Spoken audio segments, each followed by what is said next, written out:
نحمده ونصلي على رسوله الكريم. أعوذ بالله من الشيطان الرجيم. بسم الله الرحمن الرحيم.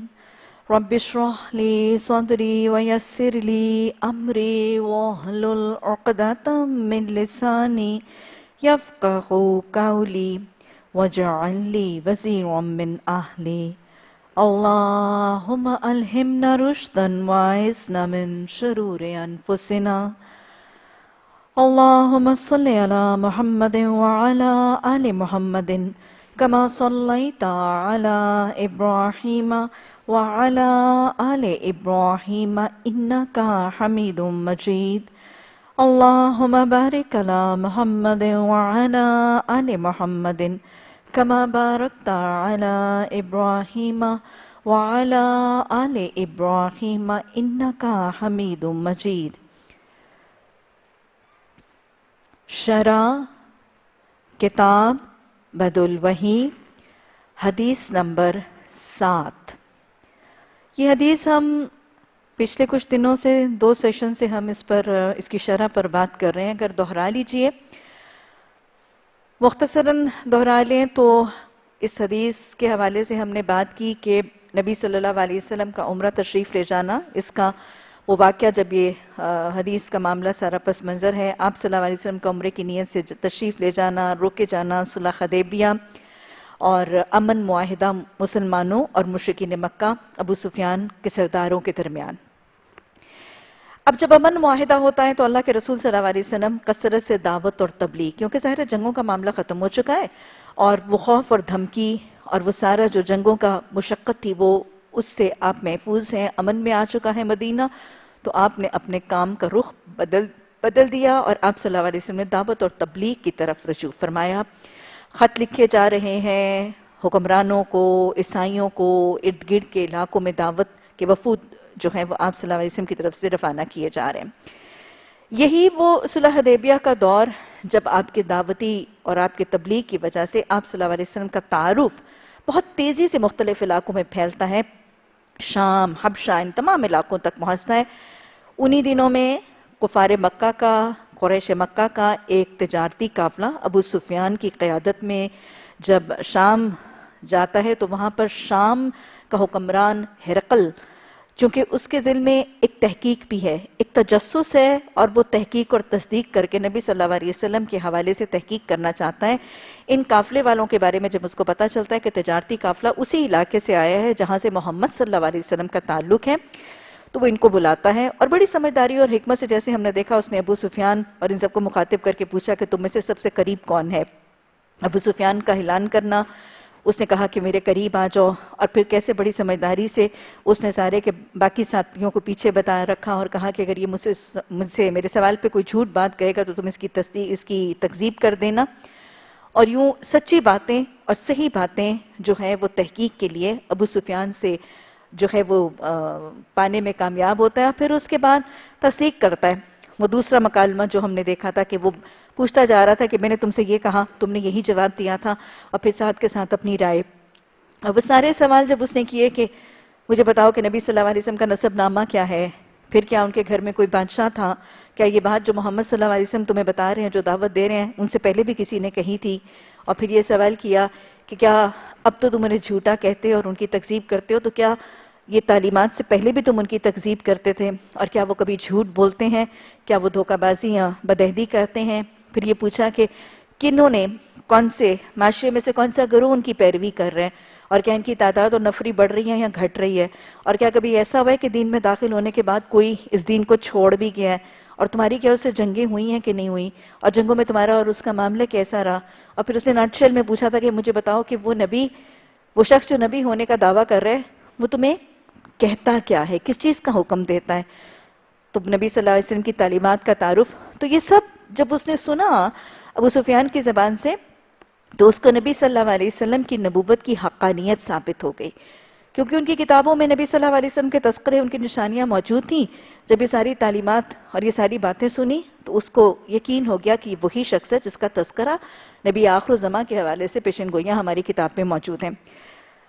اور اس کے بعد اس نے یہی کہا جو ہم نے پچھلے سبق کے اختتام میں کہا تھا کہ یہ شخص جس کے بارے میں اگر ساری باتیں تم مجھے بتا رہے ہو، اگر یہ ساری باتیں اس شخص کے بارے میں سچی ہیں اور یہ تمہاری انفارمیشن درست ہے، تو مجھے یقین ہے کہ وہ شخص اس زمین کا، جس زمین پر میں کھڑا ہوں، اس زمین پر بھی غالب آ جائے گا۔ اور اس نے پھر اپنی عقیدت اور اس نے اپنی تعظیم کا بھی طریقہ جو ہے، اس کا ایک جھوٹی سی تعظیم کا طریقہ جو ہے اس نے اس کا اظہار کیا، اور آج پھر اس سے آگے اس کی ردادب دیکھتے ہیں کہ پھر کیا ہوا۔ پچھلا دورائے اس نے کیا کہا؟ اس نے کہا میرا یہ خیال نہیں تھا کہ وہ تم میں سے ہوگا، اور اگر مجھے یقین ہوتا کہ میں اس کے پاس پہنچ سکوں گا تو اس کی ملاقات کے لیے ضرور زحمت اٹھاتا، اگر میں اس کے پاس مدینہ میں ہوتا تو ضرور اس کے پاؤں دھوتا۔ یہ ہرقل کا جملہ، اور پھر اس کے بعد اس کا اگلا عمل۔ اس کے بعد ہرقل نے رسول اللہ صلی اللہ علیہ وسلم کا وہ خط منگوایا جو آپ نے دہیہ قلبی کے ذریعے حاکم بصرہ کے پاس بھیجا تھا۔ یہ کون سا خط ہے؟ یہ خط کیوں بھیجا گیا ہے؟ اور اس میں کیا پیغام ہے؟ دہیہ قلبی نبی صلی اللہ علیہ وسلم کے جلیل القدر صحابہ میں سے ہیں، اور آپ دیکھیں کہ صحابہ کرام کے ہاں اللہ کے رسول صلی اللہ علیہ وسلم کی اطاعت کا کتنا خوبصورت انداز ہے۔ ایک دشمن ملک کے حاکم کے پاس ایک ان کے علاوہ ایک دوسرا دین جس سے اتنی دشمنی اور عداوت اپنے لوکل لوگوں نے رکھی ہے، ایک غیر مسلم حکومت کے پاس ایک نبی صلی اللہ علیہ وسلم کا دعوتی خط لے کر چلے جانا اپنی جان جوکھوں میں ڈالنے والی بات ہے، بالکل سر سے کفن باندھنے والی بات ہے۔ لیکن یہ سر بقف ہو کے نبی صلی اللہ علیہ وسلم کے احکامات کی اطاعت کرتے تھے، اور دہیہ قلبی کے علاوہ بھی اور بہت سے صحابہ کرام نے یہ نبی صلی اللہ علیہ وسلم کا اطاعت کا معاملہ اور یہ ذمہ داری جو ہے ان پر سونپی گئی، اس کو تکمیل تک پہنچایا۔ بہرحال یہ صحابی جو ہیں وہ بصرہ کے رئیس تک پہنچتے ہیں اور یہ خط نبی صلی اللہ علیہ وسلم کا ان کو پہنچاتے ہیں۔ اطاعت رسول صلی اللہ علیہ وسلم کا زبردست پیمانہ نظر آ رہا ہے۔ اور پھر اگر آپ دہرا لیں تو چونکہ صلح حدیبیہ ہو چکی ہے، امن معاہدہ ہے مدینہ میں، صحابہ اکرام اور رسول اللہ صلی اللہ علیہ وسلم کو اب مشرکین مکہ کی طرف سے ہر وقت جنگوں کی دھمکی اور جنگوں کا خوف اور جنگوں کی مشقتوں سے آزاد ہیں۔ قدر سکون کا وقت ہے، اطمینان ہے، پرسکون حالات ہیں، اور یہ لوگ ذرا پرسکون اور مطمئن ہیں۔ لیکن نبی صلی اللہ علیہ وسلم کا رویہ دیکھیں، جب ایک غم، ایک پریشانی اور ایک خوف سے نجات ہے تو آپ کی زندگی میں اسوہ کے نمونے میں کہیں سستی نظر نہیں آتی۔ یہ رویہ کہ چلو اب کچھ سکون ہوا، ہلکا سا سستا لیں، آرام کر لیں، تھوڑی دیر کے لیے ریلیکس کر لیں، اور تھوڑی دیر ذرا پرسکون ہو کے آرام سے بیٹھ جائیں۔ نہیں، وہ جو کہتے ہیں نا کام کام کام اور بس کام، یہ مبلغ اور یہ دائی کی سنت نبی صلی اللہ علیہ وسلم کے ہاں نظر آتی ہے۔ جب ایک مشقت ختم ہو گئی، ایک کام سیٹل ہو گیا، تو بس اب دوسرے کام کی طرف لگ جائیں۔ میری زندگی کا مقصد تیرے دین کی سرفرازی، جس کی زندگی کا مقصد اللہ سبحانہ تعالیٰ کی دین کی سرفرازی ہو جاتا ہے، جس کی زندگی کا مقصد اعلیٰ کلمت اللہ، اللہ کے بندوں تک اللہ کے دین کی دعوت پہنچانا، مخلوق کو خالق سے جوڑنا، جس کی زندگی کا مقصد حیات ہو جاتا ہے، پھر اس کی زندگی میں فرصت کا وقت نہیں رہ جاتا، پھر اس کی زندگی کا طریقہ کام کام بس کام بن جاتا ہے۔ وہی جو میں نے اس دن بھی آپ سے بات کی، یا ایھا الناس تک یہ کام پہنچانا ہے۔ ایک نبی صلی اللہ علیہ وسلم کے دین میں آنے والا فرد، اس کے کندھوں پر اتنی بڑی ذمہ داری ہے کہ اگر اس کو اپنی ذمہ داری کا احساس ہو تو وہ فارغ نہیں بیٹھ سکتا۔ وہی جو میں نے آپ کو کہا کہ وقت فرصت ہے کہاں، کام ابھی باقی ہے، نور توحید کا اہتمام ابھی باقی ہے۔ تو بس یہی رویہ نبی صلی اللہ علیہ وسلم کے ہاں بھی نظر آتا ہے کہ ایک کام سے ذرا سے فارغ ہوئے، اس سے توجہ ہٹی، اس کی طرف سے سکون ہوا تو سستائی نہیں، سستی کا کوئی شائبہ بھی نظر نہیں آتا، یہ چھوڑ کے اگلا کام شروع کر دیا۔ اللہ ہمیں ایسے عمل پہم کی توفیق عطا فرمائے، اللہ ایسی ثابت قدمی اور مستقل مزاجی سے ہمیں دین کی دعوت اور ارشاد اور اعلیٰ کلمت اللہ کے لیے لگاتار فاستبقوا الخیرات کرنے والی داعیہ بنا دے۔ اور پھر ہم نبی صلی اللہ علیہ وسلم کے حوالے سے یہ بھی دیکھیں کہ آپ دعوت یہاں کس کو دے رہے ہیں۔ اصول دیکھ لیجئے، یہاں پہ دعوت ایک غیر مسلم قوم، ایک پرائی قوم کے حاکم کو دعوت دی جا رہی ہے۔ اصول کیا ہے؟ جب قرآن میں حکم آ گیا بلغ ما انزل الیک من ربک، محمد صلی اللہ علیہ وسلم آپ تک جو بات پہنچتی چلی جاتی ہے اس کو لوگوں تک پہنچا دیجیے، آپ کی زندگی سراپا تبلیغ بن جاتی ہے۔ ہر ایک کو دعوت دیتے نظر آتے ہیں، اپنوں کو، پرائیوں کو، دوستوں کو، دشمنوں کو، حاکموں کو، محکوموں کو، مالک کو، غلام کو، مالکوں کو، مملوکوں کو، اپنی قوم کے لوگوں کو، غیر قوم کے لوگوں کو، دوستوں کو، دشمن قوم کے لوگوں تک کو دعوت دیتے ہوئے نظر آ رہے ہیں۔ اور ہر وقت دعوت ہے، دعوت کا انداز نظر آ رہا ہے سنت میں، ہر ایک کو، ہر ایک کو، ہر حالت میں، ہر وقت، ہر جگہ۔ اور پھر پانچویں بات، ہر طریقے سے دعوت دیتے ہوئے نظر آ رہے ہیں۔ پھر دہرا رہی ہوں، ہر ایک کو، ہر جگہ، ہر وقت، ہر حالت میں اور ہر طریقے سے دعوت دیتے ہوئے نظر آ رہے ہیں۔ یہاں پہ طریقہ بھی نظر آ رہا ہے۔ آپ دیکھیں کہ یہاں پہ آپ صلی اللہ علیہ وسلم نے دعوت کے لیے کوئی طریقہ کار جو اس دور میں موجود تھا یا رائج تھا، آپ نے اس کو دعوت کے لیے چھوڑا نہیں۔ دعوتی وفود خود بھیجے بھی، لوگ سفر کر کے بھی گئے، علاقوں میں قرآن بھی سنایا گیا، نبی صلی اللہ علیہ وسلم کی تعلیمات بھی سنائی گئی، مدینہ بھی تعلیم ہو رہی ہے، باہر وفود بھی بھیجے جا رہے ہیں، دعوتی افراد بھی بھیجے جا رہے ہیں، خط بھی لکھ لکھ کے ارسال کیے جا رہے ہیں۔ کوئی سسٹم آف کمیونیکیشن، کوئی مینز آف ٹرانسپورٹ، کوئی کمیونیکیشن کا رابطہ، کوئی دعوت کا طریقہ اس دور کا ایسا نہیں جس کو نبی صلی اللہ علیہ وسلم نے اپنایا نہ ہو۔ ہر طریقے سے، ہر راستے سے، ہر پورٹل سے، ہر مینز پہ دعوت دی جا رہی ہے۔ میرے اور آپ کے لیے بھی آج بہت بڑا پیغام ہے۔ آج شاید دین کے ساتھ جڑنے والے جدید طریقوں کو، جدید سہولتوں کو، جدید سائنس کے ساتھ اپنے آپ کو متعارف کروا کے ان چیزوں کو اپنے ساتھ لے کر نہیں چل رہے۔ اسی لیے آج کے مدارس کے نظام شاید بہت پیچھے رہیں گے ہماری کنٹمپریری ایجوکیشن سے۔ آج مدارس کے اندر، دین کی تعلیم کے اداروں کے اندر، دعوت کے اندر، تبلیغ کے اندر ساری لیٹسٹ ٹیکنالوجی کو انوالو کرنا ہے۔ ساری آئی ٹی، سارا سوشل میڈیا، ارے سوشل میڈیا، ساری آئی ٹی، سارے ان فیس بک، ساری ان ویب سائٹس کے اوپر شیطان تو اپنے جال اور اپنے پھندے پھیلائے ہوئے ہیں نا۔ آج ہمیں بھی اس شعبے میں کام کرنا ہے۔ سوشل میڈیا آج دعوت کا، کمیونیکیشن کا، انٹریکشن کا، چیز کو سپریڈ کرنے کا بہترین طریقہ ہے۔ نبی صلی اللہ علیہ وسلم اس زمانے کے اندر خطوط کے ذریعے کام کرتے نظر آتے ہیں۔ آج ہمیں ہر مین آف کمیونیکیشن کو دین کی دعوت کے لیے استعمال کرنا ہے، چاہے وہ موبائلز ہیں، چاہے میسیجنگ ہے، چاہے انٹرنیٹ ہے، چاہے فیس بکس ہیں، چاہے ویب سائٹس ہیں، چاہے سوشل میڈیا ہے، چاہے ٹویٹر ہے، چاہے کوئی چیز ہے۔ اسی لیے آج پڑھے لکھے طبقے کی ضرورت ہے۔ اپنی اپنی صلاحیتوں کو دیکھیں، بلکہ اپنے اندر صلاحیتیں ہی وہ پیدا کریں۔ تعلیم ہی اس نیت اور اس ارادے اور اس خواہش سے اپنے آپ کو آئی ٹی ورسٹ کیجئے، اپنے آپ کو کمپیوٹر ورسٹ کیجئے، اپنے آپ کو ان سوشل میڈیا کے سب ٹیکنالوجیز کے اندر اتنا ایکوپ کر دیجئے۔ اور اگر کرنے والا اس نیت سے کرے گا کہ اس کام میں میں ایکسپرٹ ہو کے پھر اس کے ذریعے دین کی خدمت کروں گی، تو یہ سارے کا سارا تعلیم حاصل کرنا بھی کیا بن جائے گا؟ عبادت بن جائے گا۔ اور آج اس شعبے سے منسلک لوگوں کو بھی اس دین کی طرف لانا ہے اور ان کو بھی استعمال کرنا ہے، خود بھی سیکھنا ہے، اور اس شعبے کے ساتھ منسلک لوگوں کو بھی ہمیں استعمال کرنا ہے۔ یہ یاد رکھیے گا، اگر اسلام کی دعوت اور اسلام کی تبلیغ آج دنیا کی سپیڈ کے اوپر ان تمام چیزوں کے ساتھ نہ چلی تو ہم بہت پیچھے رہ جائیں گے۔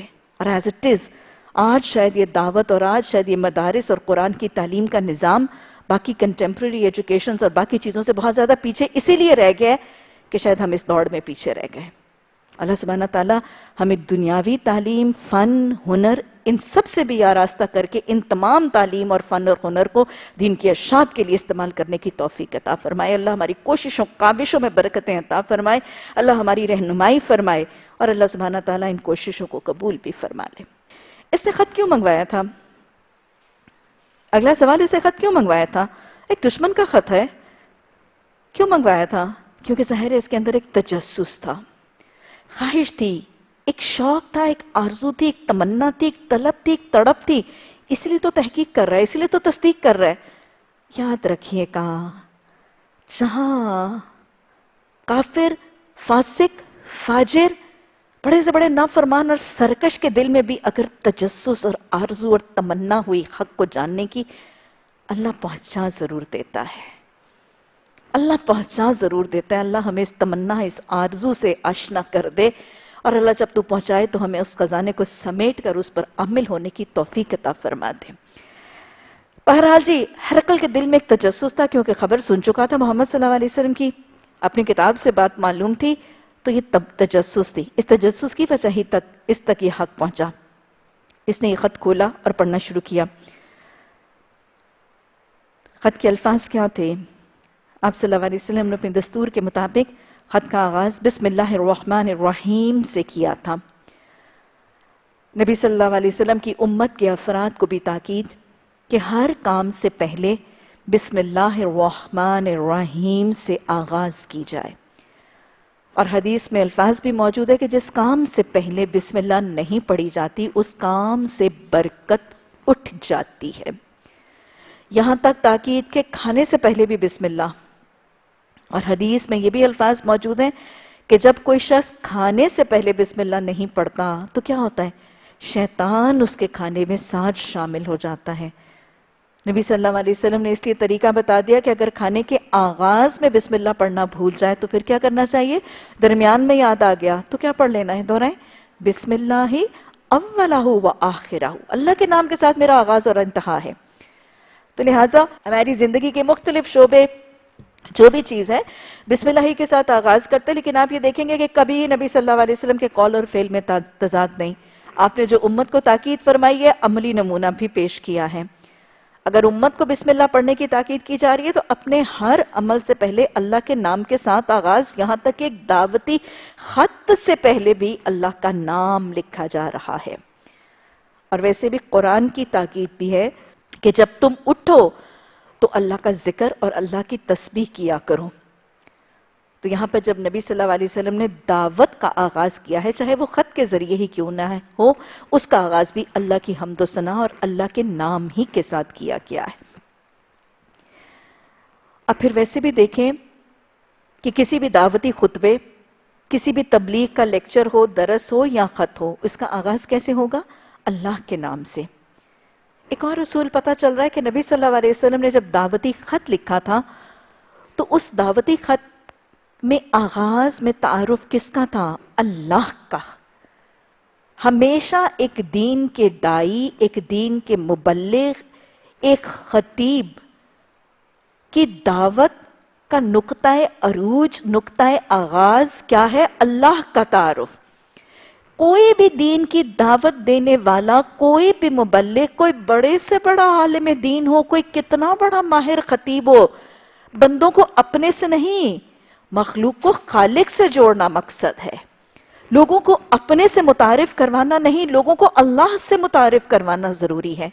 تو دین کی دعوت میں نبی صلی اللہ علیہ وسلم کا طریقہ دیکھیں، سب سے پہلے تعارف اللہ سبحانہ تعالیٰ کا کروایا۔ اور پھر دوسری بات ایک اور دیکھیں کہ جب اللہ کے نام کے ساتھ تعارف کروایا اور اللہ کے تعارف کے ساتھ اپنے خط کا آغاز کیا تو اللہ کی کون سی صفات کا؟ اس کے رحمان اور اس کے رحیم ہونے کی صفات کا، اس کے قہار، اس کے جابر ہونے، اس کی گرفت، اس کی سزا، اس کے عذاب کا نہیں، اس کے رحم کا تذکرہ کروایا۔ آپ صلی اللہ علیہ وسلم کو جب قرآن میں پکارا گیا بشیرا و نذیرا، خوشخبری دینے والے اور پھر برے انجام سے متنبہ کرنے والے، دعوت میں سب سے پہلے آغاز اللہ کے تعارف سے ہوگا۔ میں اور آپ جب جہاں جدھر بھی دعوت دیں گے، مقصد رب کا تعارف ہوگا، رب کی پہچان کروانا ہوگا، رب کی محبت ڈالنا ہوگا، رب کی معرفت ڈالنا ہوگا، رب سے ایک بانڈ ڈیولپ کروانا ہوگا۔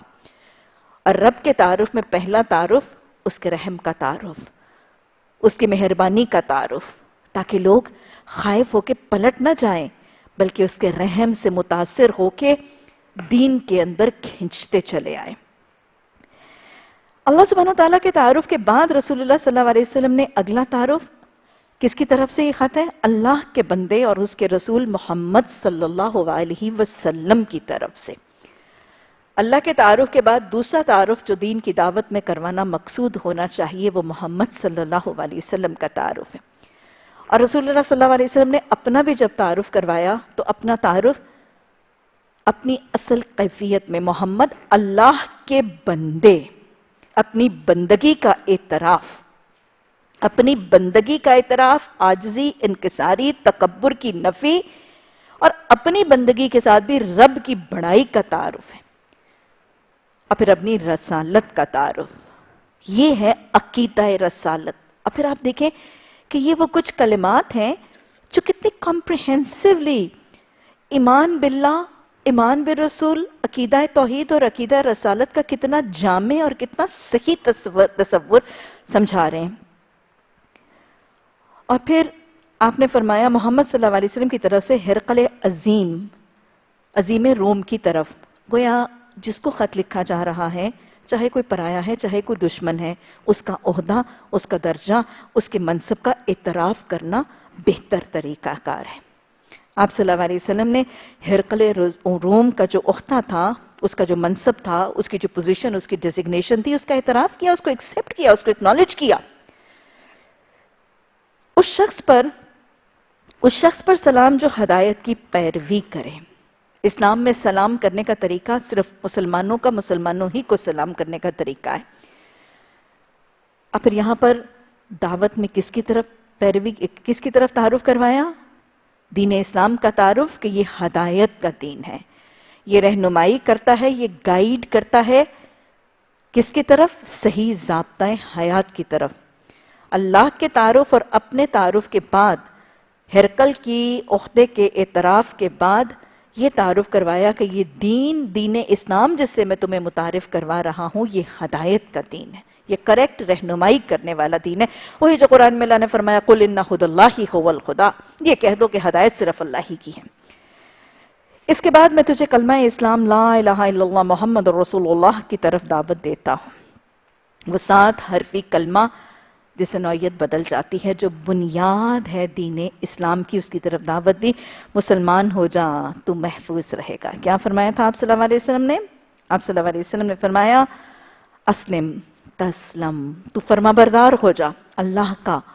وہ رب العالمین جس کی ساری کی ساری کائنات جس کی فرما برداری اطاعت کرتی ہے، وہ سلامتی میں ہے. کائنات میں سلامتی ہے، کائنات میں امن ہے، کائنات میں سکون ہے، کیونکہ ساری کی ساری کائنات اللہ کی فرما برداری کرتی ہے. تو بھی اللہ کے آگے فرما برداری کر، تو بھی سر تسلیم خم کر دے، تو بھی اس کی اطاعت کرنے لگ، تو بھی فرما برداری کرنے کے بعد سلامتی میں آ جائے گا، پرسکون ہو جائے گا، زندگی میں سلامتی اور امن آ جائے گا. مسلمان ہو جا تو محفوظ رہے گا، اللہ تجھے دوہرا اجر دے. ہرقل کو نبی صلی اللہ علیہ وسلم نے دائرہ اسلام میں آنے، ہدایت قبول کرنے، سلامتی کے دائرے میں داخل ہونے کی دعوت دی. اور پھر ساتھ ہی کیا کہا کہ صرف یہ نہیں کہ تو سلامتی میں آئے گا، تجھے صحیح راستے کی طرف ہدایت ملے گی، تجھے اجر بھی دوہرا ملے گا. حدیث بتاتی ہے کہ آپ صلی اللہ علیہ وسلم نے فرمایا جب اہل کتاب محمد صلی اللہ علیہ وسلم پر ایمان لے آتے ہیں تو ان کے لیے دوہرا اجر ہے. پچھلے انبیاء کے پیروکار، یہودی، عیسائی، تورات، انجیل کے حامل جب محمد صلی اللہ علیہ وسلم اور قرآن پر ایمان لے آتے ہیں تو ان کے لیے دوہرا اجر ہے. آپ نے فرمایا ایک ان کے اپنے نبی اور اپنی کتاب کو ماننے کا، اور ایک اس کے بعد محمد صلی اللہ علیہ وسلم اور قرآن کو ماننے کا. تو یہی آپ نے وعدہ کیا کہ تیرے لیے دوہرا اجر ہے. پھر اگر تو یہ بات نہیں مانے گا تو تیری رعایا کا گناہ بھی تجھ پر ہوگا. یہ ہے محمد صلی اللہ علیہ وسلم کی دعوت کا طریقہ، بشیرا و نذیرا.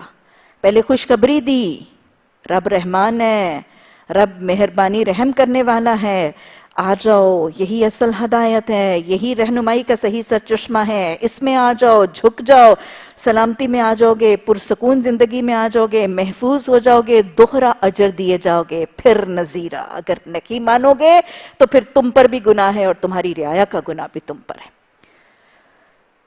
ہرقل سربراہ تھا، ان کا دینی رہنما تھا. اگر وہ دائرہ اسلام میں داخل ہوتا تو اس کے ماتحت اس کے محکوم بھی اس کے ساتھ داخل ہوتے، اور اس کے لیے کیا بن جاتے؟ اس کے لیے صدقہ جاریہ بن جاتے. لیکن ساتھ ہی نبی صلی اللہ علیہ وسلم نے وارن کر دیا کہ دیکھو اگر تم داخل نہیں ہوگے تو تمہاری ماتحت تمہارے پیروکار وہ اگر داخل نہ ہوئے تو ان کا گناہ بھی تم پر جائے گا. یہ ہے وہ آثار جو اللہ سبحانہ تعالیٰ سورہ یاسین میں فرماتے ہیں نا، نحن نکتب ما قدموا وآثارہم کل شیء احصیناہ فی امام مبین، کہ جو اثرات تم مرتب کرتے ہو وہ بھی لکھے جاتے ہیں. ایک سربراہ ایک حاکم، ایک ٹاپ آف دا لائن معاشرے کا شخص، اس کو جتنے لوگ کاپی کر رہے ہوتے ہیں، جو آئیڈیلائز کر رہے ہوتے ہیں، اس کو فالو کرتے ہیں، اس کو گلیمرائز کرتے ہیں، اگر وہ کوئی غلط کام کرتا ہے تو اس کے تمام فالوورز کا گناہ بھی اس کاپی کیے جانے والے کی طرف منتقل ہوتا ہے۔ یہ ہے گناہ جاریہ اور صدقہ جاریہ کا تصور۔ یہ ہے گناہ جاریہ اور صدقہ جاریہ کا تصور۔ اگر معاشرے کا ایک بارسوخ شخص، ایک با اثر شخص، جو لوگوں کو متاثر کرتا ہے، مروب کرتا ہے، اس کا ایک روب ہے لوگوں پر، اگر وہ کسی اچھی چیز کی داغ بیل ڈالتا ہے، ایک اچھی طریقے اور ایک اچھے کام کو جاری کرتا ہے، اور لوگ اس نیکی کے کام میں اس کو فالو کرتے ہیں، تو تمام نیکی کرنے والوں کو اس کا اجر ملتا ہے۔ حدیث میں آتا ہے نا کہ نیکی کا راہ دکھانے والا، نیکی کی راہ دکھانے والا بھی ایسا ہے جیسے اس کو کرنے والا، اور برائی کا رستہ دکھانے والا بھی ایسا ہے جیسا اس کو کرنے والا۔ ویسے بھی حدیث کے الفاظ آتے ہیں کہ جب کوئی شخص کسی گناہ کے کام کا آغاز کرتا ہے تو اس روئے زمین پر جتنے لوگ وہ گناہ کرتے ہیں، ساروں کا گناہ اس آغاز کرنے والے کی طرف جاتا ہے۔ مثلا آپ کو پتا ہے کہ قتل کا آغاز حضرت آدم علیہ السلام کے بیٹوں کا قصہ ہم پڑھیں گے آگے جا کے سورہ مائدہ میں، حابیل اور قابیل، وہاں سے وہ رودات قتل کی شروع ہوئی، پہلا قتل روئے زمین پر وہیں ہوا۔ آپ صلی اللہ علیہ وسلم نے فرمایا جب کوئی شخص روئے زمین پر قتل کرتا ہے اس کا گناہ بھی انہی کو جاتا ہے۔ تو اسی لیے آپ صلی اللہ علیہ وسلم نے اس کو بھی وارن کیا کہ دیکھو اگر تم دائرہ اسلام میں داخل ہو جاؤ گے تو تمہارے دائرہ اسلام سے داخل ہونے کے بعد تمہاری رعایا کا ثواب بھی تمہیں جائے گا، اور اگر تم اس اسلام کو قبول نہیں کرو گے تو تمہاری سارے کے سارے ماتحت، تمہاری سارے کے سارے محکوم، تمہاری رعایا جب اس دین میں داخل نہیں ہوگی تو ان کا گناہ بھی تم پر جائے گا۔ یہ گناہ جاریہ کا تصور ہے۔ اور پھر آیات کا حوالہ، یہ سورہ ال عمران کی آیات ہیں جن کا حوالہ نبی صلی اللہ علیہ وسلم نے یہاں دیا۔ وہ یہ اصول کیا پتہ چلتا ہے کہ آپ اپنی دعوت میں، اپنی تبلیغ میں، اپنے خطبوں میں قرآن کی آیات کا حوالہ دیتے تھے۔ یا اہل الکتابی، اے اہل کتاب، ڈائریکٹلی وہ آیت جو ان لوگوں کے ساتھ ریلیٹڈ تھی اس کو مخاطب کر کے، اس کو پک آؤٹ کر کے خطبے کا حصہ بنایا گیا۔ اہل کتاب تعالو، تم آؤ، طرف ایک کلمے کے جو کیا ہے، جو ہمارے اور تمہارے درمیان یکساں ہے۔ کامن پوائنٹس کو ہائی لائٹ کیا جا رہا ہے۔ ہم اللہ کے علاوہ کسی اور کی عبادت نہ کریں اور اس کے ساتھ کسی کو شریک نہ کریں، اور ہم میں سے کوئی اللہ کے علاوہ ایک دوسرے کو اپنا کارٹ ساز نہ سمجھے۔ بس اگر یہ لوگ اعراض کرتے ہیں تو صاف کہہ دو گواہ رہو ہم تو فرما بردار ہیں۔ یہ آیات جو محمد صلی اللہ علیہ وسلم نے سورہ ال عمران کی یہاں پہ کوٹ کی، اس میں بھی دعوت کا ایک بہت خوبصورت عنصر اور پہلو موجود ہے۔ دعوت کی حکمت میں ایک بہت خوبصورت طریقہ موجود ہے۔ فرمایا جا رہا ہے اہل کتاب کو مخاطب کر کے کہو کہ آؤ، ہمارے اور تمہارے درمیان بہت سی چیزیں مشترک ہیں، ہمارے اور تمہارے درمیان بہت سی چیزیں کامن ہیں۔ اور واقعی اگر ہم دیکھیں تو عیسائیوں اور یہودیوں اور مسلمان دین تو بنیادی طور پر ایک ہے۔ عیسائی بھی، یہودی مسلمانوں کی طرح، محمد صلی اللہ علیہ وسلم کے پیروکاروں کی طرح اللہ کو مانتے ہیں، کتابوں، آسمانی کتابوں کو مانتے ہیں، فرشتوں کو مانتے ہیں، آخرت کے دن کو مانتے ہیں۔ تو بہت سی چیزیں کامن ہیں، بہت سی چیزیں سملر ہیں۔ اصول کیا سکھایا جا رہا ہے کہ کسی بڑے سے بڑے دشمن، کسی بڑے سے بڑے مخالف کو بھی جب دین کی دعوت دو تو اختلافی امور کو ٹچ کرنے کی بجائے جو چیزیں کامن ہیں، جو چیزیں سملر ہیں، ان کا تذکرہ کرو، تاکہ آپس میں مماثلت، آپس میں ہم آہنگی اور آپس میں انڈرسٹینڈنگ اور بانڈنگ کی وجہ سے وہ شاید تمہارے دین کی طرف مائل ہو جائے۔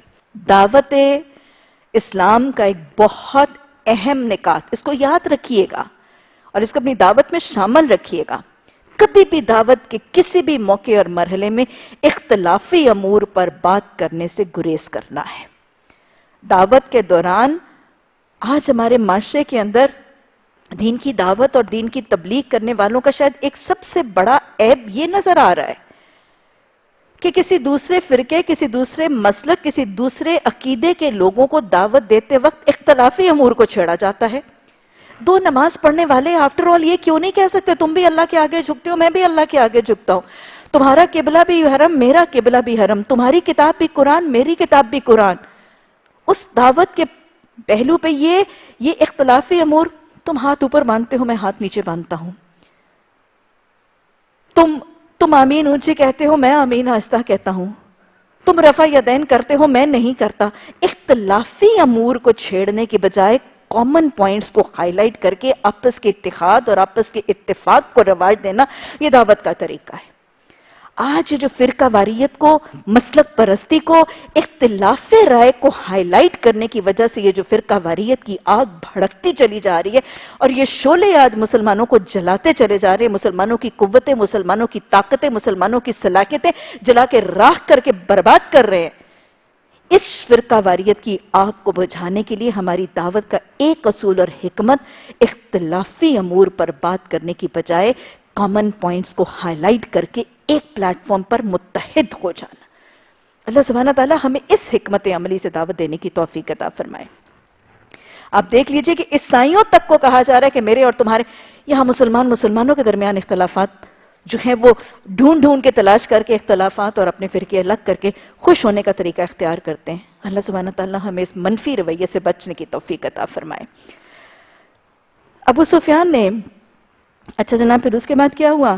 یہ نبی صلی اللہ علیہ وسلم کا جب خط اس نے پڑھ لیا تو ابو سفیان نے کہا، جب ہرقل نے جو کہنا تھا وہ کہہ چکا اور خط پڑھ کر فارغ ہوا تو وہاں آوازیں بلند ہو گئیں. اصل میں بات کیا ہوئی کہ جب ہرقل نے پہلے سوال جواب کی نشست کی، پھر تصدیق کی نشست کی، پھر ساتھ ساتھ اپنی رائے دی، پھر اس کے بعد ایسا زبردست خط کے الفاظ پڑھے تو حق کی تلاش اور طلب تو پہلی دل میں تھی. یہ سارا کچھ سنا، حق پر قائل ہو گیا. دبی چھپے الفاظ میں جب اس کا تذکرہ پیچھے بھی اس نے کیا کہ وہ شخص جب غالب آ جائے گا اور میں اس کے پاؤں دھو دھو کر پیتا، تو اس نے دبے چھپے الفاظ میں جب اس بات کا تذکرہ کیا تو ارد گرد جو سارے کے سارے اس کے عظمائے روم وہاں پہ بیٹھے ہوئے تھے، بڑے بڑے روم کے سردار وہاں پہ بیٹھے ہوئے تھے، انہوں نے کیا کیا؟ انہوں نے شور ہنگامہ مچانا شروع کر دیا. دبی چھپی الفاظ میں اس نے بات کی، آوازیں بلند ہوئیں، بہت شور مچا، ہمیں باہر نکال دیا گیا. میں نے باہر آ کر اپنے ساتھیوں سے کہا، ابو کبشہ کے بیٹے کا معاملہ تو بڑا زور پکڑ گیا، اس سے تو رومیوں کا بادشاہ بھی ڈرتا ہے. اس روز کے بعد حضرت ابو سفیان فرماتے ہیں، اس روز کے بعد مجھے برابر یقین ہو گیا کہ اللہ کے رسول صلی اللہ علیہ وسلم کا دین غالب آ کر رہے گا. یعنی جہاں پر ہرقل کے دربار کے اندر بھی نبی صلی اللہ علیہ وسلم کا اعتراف اور ان کے چرچے، اور جہاں پہ ہرقل روم بھی یہ کہہ رہے کہ اس زمین پر بھی آپ نے غالب آ جانا ہے، ابو سفیان کہتے ہیں کہ مجھے یہ بات سمجھ میں آ گئی. لیکن آپ دیکھیں ضد، یہ ہوتی ہے ضد اور یہ ہوتی ہے انانیت. نبی صلی اللہ علیہ وسلم کے غلبے اور آپ کی حقانیت کو سمجھنے کے باوجود بھی ابھی ابو سفیان نے اسلام قبول نہیں کیا تھا. اللہ سبحانہ تعالیٰ ہمیں ضد اور ٹھٹائی اور انانیت سے بھی بچنے کی توفیق عطا فرمائے. اور ابو سفیان کے پیش نظر بنیادی طور پر ابو سفیان کی اپنی سرداری تھی قریش مکہ کی. اسے پتا تھا اس وقت کہ اگر میں نے نبی صلی اللہ علیہ وسلم کی بات کو مان لیا تو میری سرداری پر زد پڑے گی، مجھے اپنی سرداری سے. یہ حب دنیا تھی، یہ حب دنیا تھی جو حق کو ایکسیپٹ کرنے میں رکاوٹ بن رہی تھی اور کفر پہ جمنے کا ذریعہ بن رہی تھی. کہتے ہیں کہ اس دن کے بعد مجھے برابر یقین رہا کہ اللہ کے رسول صلی اللہ علیہ وسلم کا دین غالب آئے گا، یہاں تک کہ اللہ نے میرے اندر اسلام جاگزیں کر دیا. اور میں ابھی آپ کو بتا رہی تھی کہ حضرت ابو سفیان نے اس وقت ان کو بات سمجھ میں آ گئی تھی، لیکن اسلام کب قبول کیا تھا؟ فتح مکہ کے موقع پر. ابن ناطور جو ایلا کے گورنر ہرقل کا ساتھی اور شام کے عیسائیوں کا پادری تھا، وہ بیان کرتا ہے کہ ہرقل جب ایلا بیت المقدس کے پاس آیا تو ایک روز صبح کے وقت رندیدہ خاطر بیدار ہو، یعنی صبح اٹھا تو کچھ پریشان حال سا تھا. اس کے کچھ ساتھی کہنے لگے کہ ہم دیکھتے ہیں کہ آپ کی طبیعت آج کچھ بجھی سی ہے. طبیعت کیوں نہ بجھی ہوتی بھائی؟ اسے حق کا متلاشی بھی تھا، اس کو حق کو ڈھونڈنے کا تجسس بھی تھا، تحقیق بھی کی، تصدیق بھی کی، حق کو پا بھی لیا، لیکن حق قبول کرنے سے محروم ہے. بے چینی تو ہونی تھی نا. اطمینان کہاں سے آتا ہے؟ اللہ بذکر اللہ تطمئن القلوب، اللہ کے ذکر سے اطمینان ملتا ہے. یہ اس اطمینان قلب سے محروم ہے اور حق سامنے آ گیا ہے، لیکن اپنی دنیاوی رکاوٹوں کی وجہ سے، اپنی سرداری، اپنی حکومت، اپنے عہدے کے چھن جانے کے خوف کی وجہ سے، ان دنیاوی اغراض و مقاصد کے خوف کی وجہ سے کیا ہے، حق کو ایکسیپٹ کرنے سے انکار کر رہا ہے. بے چینی تو ہے نا. یہی وجہ ہے. انہوں نے کہا کہ ہم دیکھ رہے ہیں کہ آپ کچھ بجھی آپ کی طبیعت. ابن ناطور نے کہا کہ ہرقل ماہر نجومی اور ستارہ شناس تھا. جب لوگوں نے اس سے پوچھا تو کہنے لگا کہ میں نے آج رات تاروں پر نظر ڈالی ہے تو میں دیکھتا ہوں کہ ختنہ کرنے والوں کے بادشاہ کا ظہور ہو چکا ہے. بتاؤ ان دنوں کون کون سے لوگ ختنہ کرتے ہیں؟ حدیث میں ہمیں پتہ ہے کہ آپ صلی اللہ علیہ وسلم نے فرمایا کہ 5 چیزیں فطرت ہیں، 5 چیزیں فطرت ہیں، اور یہ دین اسلام کی تعلیمات ہیں۔ اور یہ 5 چیزیں فطرت جو آپ نے فرمایا، ناخنوں کو کاٹنا، مونچھوں کو ترشوانا، بغل کے بال اکھاڑنا، زیر ناف کے بال مونڈنا اور خط نہ کرنا۔ تو یہی بات اس نے پوچھا کہ جو ختنہ کرنے والے ہیں ان کے بادشاہ کا ظہور میں نے دیکھا ہے، خواب میں ان کا ظہور ہو چکا ہے، تو بتاؤ آج کل کون ختنہ کرتے ہیں؟ جو ساتھی تھے وہ کہنے لگے کہ یہودیوں کے سوا کوئی ختنہ نہیں کرتا، اور ویسے بھی آپ کو پتہ ہے کہ تمام انبیاء کا دین تو بنیادی طور پر اسلام ہی ہے نا، اور تمام انبیاء کی تعلیمات بھی بنیادی طور پر ایک ہی تھیں۔ اگر یہ 5 چیزیں دین فطرت محمد صلی اللہ علیہ وسلم نے فرمائی ہیں تو یہی پچھلے انبیاء کی بھی تعلیمات تھی، تو گویا یہود کے اندر بھی وہ ختنے کا عمل۔ کہنے لگے کہ یہودیوں کے سوا کوئی ختنہ نہیں کرتا، ان سے فکر مند ہونے کی کچھ بھی ضرورت نہیں ہے، آپ اپنے اہل علاقہ کو پروانہ بھیج دیں کہ وہاں کے تمام یہودیوں کو مار دیں۔ یعنی ہرقل نے کہا نا کہ میں نے خواب میں دیکھا کہ یہ جو ختنہ کرنے والے لوگ ہیں ان پر ایک بادشاہ آیا ہے اور وہ غالب آ جائے گا، یعنی ہمارے حکومت، ہمارے عہدے اور ہماری ریاستوں اور ہماری مملکتوں کو ڈر ہے، وہی جو خواب فرعون کو آیا تھا۔ تو ساتھیوں نے کہا کہ وہ تو صرف یہودی ہیں جو یہ کام کرتے ہیں، اور وہ یہودی آپ ہی کی ریاست کے ماتحت لوگوں کے ریاست میں رہتے ہیں، تو ان ریاست کے لوگوں کو کیا سارے کے سارے یہودیوں کو قتل کر دیں، آپ کا خوف اور آپ کا ڈر جو ہے وہ ختم ہو جائے گا۔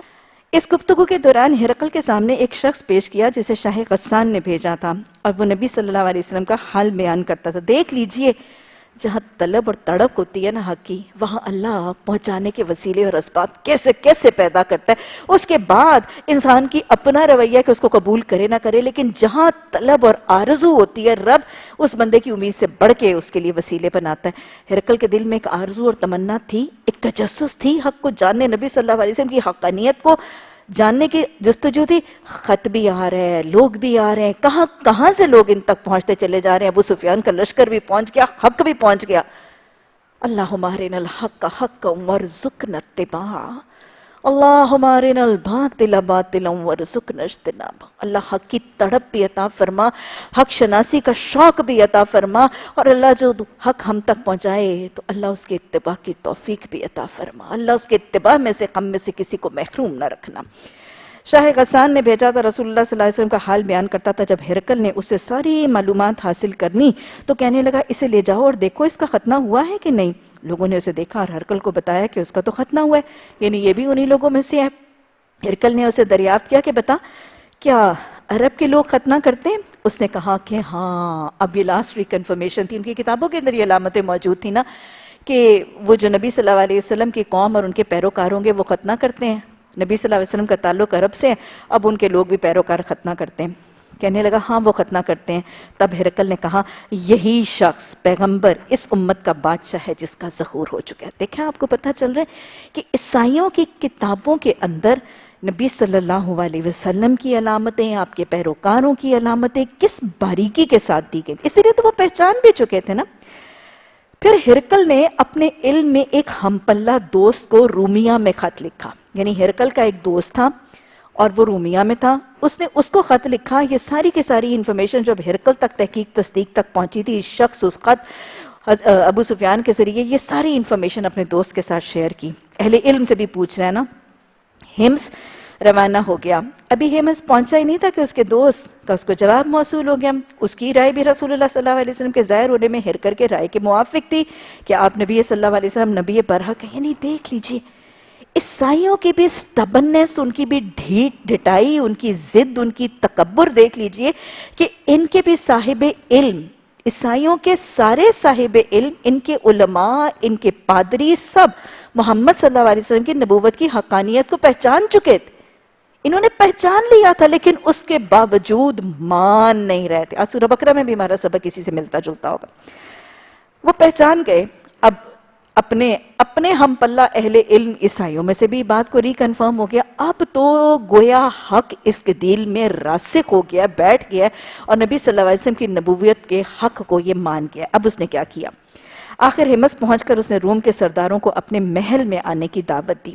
الفاظ ہے یہاں پہ دسقرتن، دسقرہ کہتے ہیں کسی ہموار جگہ یا کھلے میدان کو، انشاءاللہ کل کے ترجمے میں بھی آئے گا، اور یا کسی محل کو کہتے ہیں، یا کہتے ہیں کسی قلعے کو، اور یا کہتے ہیں اس محل یا اس عمارت کو جہاں پہ ناچ گانا کھیل کود ہو، شراب پی جا رہی ہو، یا وہ محل وہ عمارت جس کے گرد بہت سی گھر وغیرہ موجود ہوں اور لوگ وہاں پہ ڈھیر سے سمجھدار ہوشیار لوگ وہاں پہ جمع ہوں۔ بہرحال ہرقل نے نا اب اپنے جو رئیس تھے ان کو وہاں پہ جمع کیا۔ جب وہ آ گئے تو اس نے حکم دیا کہ دروازے کو بند کر دو۔ پھر اب بالا خانے پر اوپر اس کا دربار ہے نا، وہاں پہ پہنچ گیا، اس کو دیکھا اور کہنے لگا کہ روم کے لوگوں، تم اپنی کامیابی بھلائی اور بادشاہت پر قائم رہنا چاہتے ہو؟ یعنی تم چاہتے ہو کہ تمہاری بادشاہی، تمہاری حکومت، تمہاری اتنی جو عزت اور اتنی فرما روائی ہے وہ قائم رہے، تو اس پیغمبر کی بیعت کر لو۔ بات سمجھ میں آئی؟ ہرقل کو نبی صلی اللہ علیہ وسلم کی نبوت، ان کی نبوت کی حقانیت اور ان کے غلبے کا یقین آ گیا تھا، اسی لیے اس نے ان کو کہا کہ تم چاہتے ہو کہ تمہاری حکومت قائم رکھے تو تم اس کی کیا کر لو، تم ان کی بیعت کر۔ یہ اعلان سنتے ہی وہ لوگ جنگلی گدھوں کی طرح دروازوں کی طرف دوڑے، یعنی انہوں نے ریاکٹ کیا ہرقل کی نبی صلی اللہ علیہ وسلم کی نبوت کے، اپنے دین کو، آبائی دین کو چھوڑ کے ایک دوسرے نبی کی پیروکاری اختیار کر لینا، یہ تو یہ قطعی نہیں چاہ رہے تھے۔ دروازوں کی طرف دوڑے، دیکھا تو وہ بند تھا۔ اب جب ہرقل نے ان کی نفرت کو دیکھا اور ان کے ایمان لانے سے مایوس ہو گیا تو کہنے لگا ان سرداروں کو میرے پاس لاؤ۔ جب وہ آئے تو کہنے لگا میں نے تو جو ابھی بات تمہیں کہی تھی، دیکھا کیسے پانسا پلٹ کے، پانسا پلٹ، میں نے جو بات تمہیں کہی تھی وہ تو صرف تمہیں آزمانے کے لیے کہی تھی کہ دیکھو کہ تم اپنے دین پر کس قدر مضبوط ہو۔ اب میں وہ دیکھ چکا ہوں۔ پھر تمام حاضرین نے اسے سجدہ کیا، وہ اس سے راضی ہو گئے، اور سارا حق دیکھنے کے باوجود، سارا حق دیکھنے کے باوجود، سارا حق پہچاننے کے باوجود ایمان سے محروم رہ گیا۔ انکار حق کی وجہ کیا تھی جی؟ یہاں پر انکار حق کی وجہ دنیا کی محبت تھی۔ ضد بھی ہے، ڈٹائی بھی ہے، لیکن یہاں پر سب سے بڑی وجہ جس نے ہرقل کی پاؤں کی زنجیر بن گیا تھا، گلے کی توق بن گیا تھا، ایمان لانے میں رکاوٹ اب بن گیا تھا۔ کون سی چیز؟ میں نے اگر مان لیا اور میں نے اقرار کر لیا تو مجھ سے میری حکومت، میرا عہدہ، میری سرداری چھن جائے گی۔ محبتوں کا پیمانہ رکاوٹ بن گیا تھا، خوف کا پیمانہ رکاوٹ بن گیا تھا۔ یاد رکھیے گا، دہرا لیجئے، جس کے دل میں حق کی تڑپ ہوتی ہے، حق کی تلاش ہوتی ہے، اللہ اس تک حق پہنچاتا ضرور ہے، لیکن حق کے پہنچنے کے بعد جو ضد سے، ڈھٹائی سے، تکبر سے، انانیت سے اور دنیاوی محبتوں سے بلند ہو کے ایمان قبول کرتا ہے، کامیاب وہی ہوتا ہے۔ نبی صلی اللہ علیہ وسلم نے بہت پیاری سی دعا سکھائی ہے، ہم حق کے متلاشی ہیں، صراط مستقیم کے مسافر ہیں، اللہ ہمارے گمان سے بڑھ کر ہم تک قرآن اور حدیث کی تعلیمات کا حق تو پہنچائے گا۔ ایک تو یاد کر لیجئے، اللہم ارنا الحق حقا وارزقنا اتباعہ، اللہم ارنا الباطل باطلا وارزقنا اجتنابہ۔ اللہ حق کو حق کر کے دکھا، اور پھر جو حق نظر آئے اس کے اتباع کی توفیق عطا فرما، اور اللہ باطل باطل بنا کے دکھا دے اور باطل سے پر اجتناب کی توفیق عطا فرما۔ ایسا نہ ہو کہ حق کو دیکھنے اور باطل کو پہچاننے کے بعد اسی کے اتباع پر لگے رہے، اپنی دنیاوی اغراض و مقاصد کے لیے، اپنی دنیاوی ناموری کے لیے، دنیا کے فائدوں کے لیے، یا ضد اور انانیت میں آ کے اس کے پیچھے لگے رہے۔ اور پھر نبی صلی اللہ علیہ وسلم نے بڑی پیاری دعا سکھائی، اللہم اجعل حبک احب الاشیاء الی، اللہ ساری دنیا کی چیزوں میں سے اللہ اپنی محبت کو تمام دنیا کی چیزوں پر میرے دل میں زیادہ کر دے۔ اللہم اجعل حبک احب الاشیاء الی، میری طرف ساری دنیا کی چیزوں سے اللہ اپنی محبت کو غالب کر دے۔ پھر اللہ نے، اللہ کے رسول صلی اللہ علیہ وسلم نے اس کے اگلے حصے میں فرمایا، وَاجْعَلْ خَشْيَكَ أَخْوَفَ الْأَشْيَاءِ عِنْدِي، کہ اللہ دنیا کی تمام چیزوں کا خوف، تیرا خوف ان تمام دنیا کی چیزوں کے خوف سے میرے دل میں زیادہ ہو جائے۔ وقت عنی حاجات الدنیا بالشوق الی لقائک، اور اللہ یہ دنیا کی جو چیزوں کی حاجتیں ہیں نا، وہ تیری ملاقات کا شوق ان دنیا کی حاجتوں کے شوق پر غالب آ جائے۔ وَإِذَا قَرَرْتَ أَحْلَ الدُّنْيَا مِن دُنْيَاهِمْ فَأَقْرَرْ عَيْنِي مِنْ عِبَادَتِكَ، کہ اللہ جب تو دنیا کے لوگوں کو دنیا کی حاجتوں میں قرار اور سکون دے، اللہ مجھے میری آنکھوں کا سرور اور قرار جو ہے وہ اپنی عبادت میں عطا فرما دے۔ اللہ سے اللہ کی محبت، اللہ کی خشیت، فکر آخرت، حب دنیا سے نجات کی دعائیں کثرت سے مانگا کریں، اور اللہم آتی نفسی تقواہا کی دعائیں کثرت سے مانگا کریں۔ اللہم آتی نفسی تقواہا، اللہم الہمنا رشدا وعزنا من شرور انفسنا، اللہم ارنا الحق حقا وارزقنا اتباعہ، اللہم ارنا الباطل باطلا وارزقنا اجتنابہ۔ ہرقل تک سب کچھ پہنچا لیکن ایمان سے محروم رہا۔ ایمان کا تعلق عمل کے ساتھ ہے، اللہ ہمیں عمل اور ایمان دونوں کی توفیق عطا فرمائے۔ ربنا لا تزغ قلوبنا بعد إذ هديتنا وهب لنا من لدنك رحمة إنك أنت الوهاب، آمین ثم آمین۔